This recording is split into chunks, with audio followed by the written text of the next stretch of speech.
To prove you have a disability under the ADA, you have to demonstrate that you either have a physical impairment or disability, a medical condition that affects a major life function that allows you to still do your job with or without some reasonable accommodation. So for example, diabetes, if you need a little refrigerator or something in your office to hold your insulin,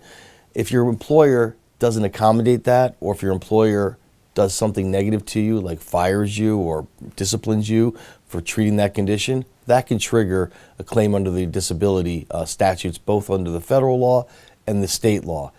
New York and New Jersey have a wide spectrum of covered conditions, so the individual condition that you're dealing with would have to be addressed under the statute, but there are a wide range, and as long as the employer knows you have a disability or perceives you to have a disability, then you have coverage under the ADA.